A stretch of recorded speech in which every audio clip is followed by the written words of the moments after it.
All right, we are here now to talk about the. Can we call it? We can't really call it a disaster. No, I could. I mean, it was not unexpected. It's what we predicted. For those of you who, well, I imagine, some of you out there probably don't really live here in Booneville and didn't get the results Be for the thankful. Booneville versus Clarksville game. Booneville lost 41 to 35. And it was not unexpected. We predicted it. We said Booneville wasn't going to have a winning season. Yeah. And they didn't. The first game, they got their butts handed to them. You know, it's really kind of funny how, they lose a scrimmage game at halftime due to rain. And then they go to Clarksville and basically take a spanking. Well, yeah. Well, I mean, they come up close later on, but that's just because Clarksville felt a little sorry for them and sent their fourth string out there. And, the funny thing about the Clarksville is, you know what their team name is? Panthers. Yeah, the Panthers. I'm surprised he's not a fan of them. Clarksville Panthers went out there and did what was expected. Yeah. And after a while, they got to feeling sorry for Booneville and sent their fourth string out there so Booneville could catch up a little bit. It's like, look, guys, you're not going to win state second time in a row. Just forget it. Keep dreaming. It ain't going to happen. So, yeah, when I first saw the score, it was like it said, around the first quarter. I think end of the first quarter was like 7-0, and I thought, deja vu. Here we go again. Is it going to get rained out this time so that Booneville can be so they can have an excuse? So that they can feel, I guess that's a good way to put it. Sit there saying it's going to get rained out, and then this way Booneville doesn't have to feel so bad. But no rain, last night. So. Well, they did a little catching up. I mean, of course you're going to catch up though when the four strings out there. Yeah. The four strings out there, Booneville starters are going to catch up a little bit because they wasn't without it. But Clarksville felt a little sorry for them. They kind of thought, them poor little guys, we got to help the little 3A boys out. Okay, so now we got to talk about this coming Friday, Booneville versus Ozark at Booneville's The home. rivalry. Ozark won't show them the same sympathy. My prediction on that is 35-0 Ozark. Wow. Well, this may surprise some of you guys out there, but I think Booneville is going to really pull it out this time. I think Booneville's going to win it. I think it's going to be a close game, but I'm going to say 20. He's more confident than me. 20. I'm going to say 28-17.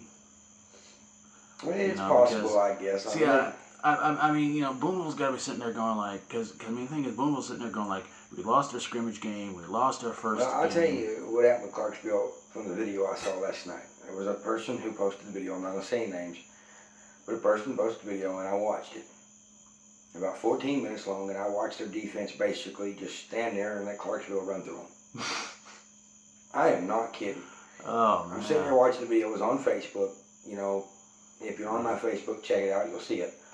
But this person puts it on there, and this person should just load it to their YouTube. I mean, no, they loaded it to the Facebook. They get a put it on audience Facebook. They're on Facebook Live, I guess. I didn't put it on YouTube. I don't think. Well, No, they could, but they won't. Yeah. Either way, we're not gonna say our names here, but to watch it, the 14 minutes I watched of it, the defense basically just stood around as Clarksville run through them like they didn't exist. Right. And yet somehow the refs are to blame. Well, I mean, from what I can see of it, the refs did make a call or two, and it did not cost them some yards. But for the most part, it was the players who were standing around while Clarksville was running through them like they didn't exist. They ran through them like they were bowling pins standing still. Wow. So, I mean, if Ozark's anywhere near as good as what they were last year, from when I understand they were conference champs, Ozark's going to spank them. Well, I mean, the reason I say I think Booneville's going to do, fairly well Friday, we don't know if Ozark had a scrimmage game or not.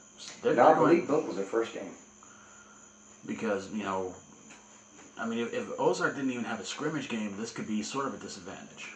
Well, nobody counts the scrimmages. I've tried finding them, but nobody seems to get into the scrimmages. They all seem to want to count the first game. Yeah. So for whatever reason, you couldn't find the scrimmages. So if Ozark didn't have a scrimmage game, or if anybody on Facebook knows if Ozark had a scrimmage game or not, if you want to tell him how it went. And be from Ozark, Yeah. so I can hear from an Ozark person, not Booneville. Yeah, not anybody from Booneville, not everybody from Booneville sit there and they kind of go like, Ozark didn't do that well. They lost 0 to 115. Like, You know, Booneville's going to say they lost. Let's hear from Ozark. yeah. You know, if you're an Ozark person and you're truthful, Yeah. let's not go out and lie. Oh, they smashed Greenwood 115 to nothing. No, they didn't. They couldn't beat Greenwood. They couldn't come close. But yeah, I mean that's kind of the one. That's kind of my big prediction as to why I think Booneville will probably beat Ozark. Won't smash him, but That's a home game. They could pull it out, but I'm still thinking, at least maybe anywhere, 42 to 28 to nothing. Somewhere in there, I think Ozark's gonna pull it out. All right. Well, we'll find out this coming Friday how Booneville will do. Are they still gonna have a winless season, or are they gonna finally pull one out and beat their longtime rivals Ozark? So the only way to know is be there at Bearcat Stadium on Friday and join in the chant of "Go Cats Go," or stand over there with the other Ozark hillbillies and listen to some guy blast off a shotgun every 5 minutes. And that being said, Scott, Doc, and me, and we'll see you guys next time around. Peace out, y'all. So his channel, of course, we eat mine, Dr. Metal Freak. We would promote our other channels, we just don't have the time. So see you guys on the next one. Yep. Do I hit stop? Yep. Okay. Oh, go ahead and stop. All right.